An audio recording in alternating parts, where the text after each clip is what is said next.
Hello, everyone. Today we're going to be talking about weight loss and some tips and tricks on how to do that. Um, don't be scared if if we go over something or I miss something that you were looking for. We can talk about in our discussion. These are just some basic things that we can do to help aid in the weight loss process. Um, so first off, a couple things. We have to discuss how we kind of the human physiology to weight loss and how that affects. So first, um, there's something called the basic basal metabolic rate, and that's uh, where our body uses a certain amount of energy, calories, just to survive. So when we're just laying here, sitting here, breathing, not doing anything strenuous. We use a certain amount of calories for that. As dietitians and people that work in the health industry, we have certain equations that we use um, to to figure out how much that is. And so that's why each person, especially in this group, has a certain calorie level that I recommend per day.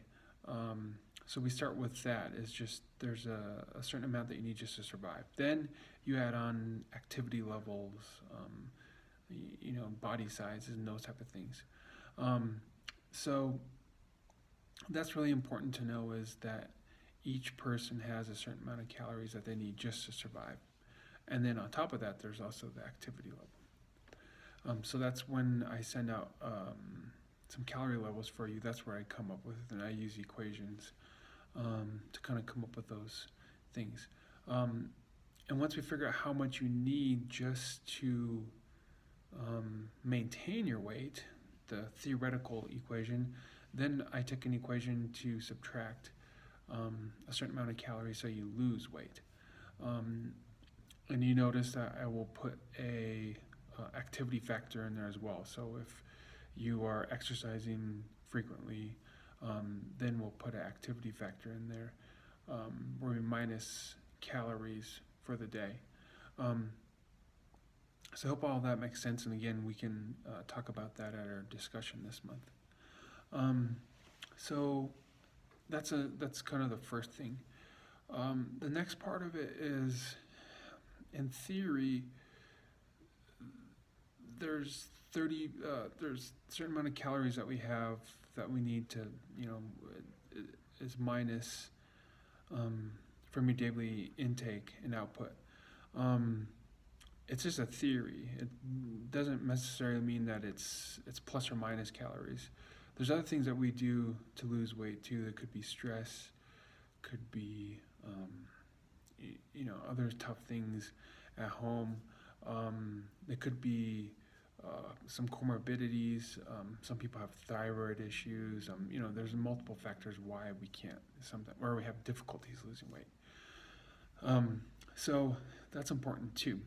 It's not all just in and out, calories in and calories out. So that's important. But I think it's a good starting point. So for a little background, 3,500 calories equals 1 pound.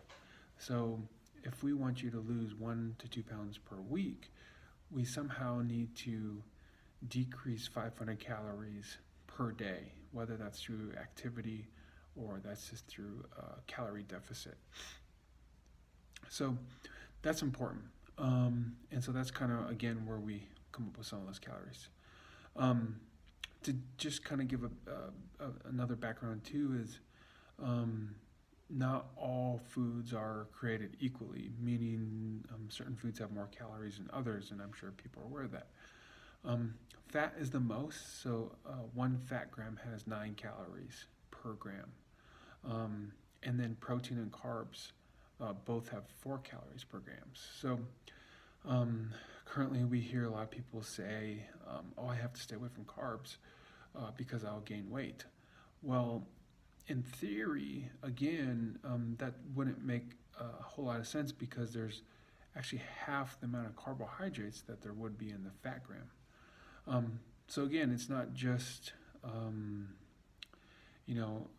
I have to decrease my carbs or this or that, and so that's important too.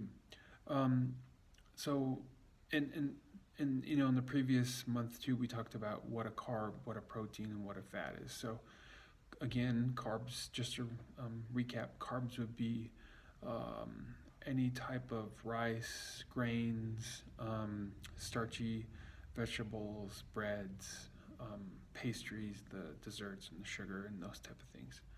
Um, Protein would be any kind of animal sources, beans, legumes, um, dairy products have protein in it.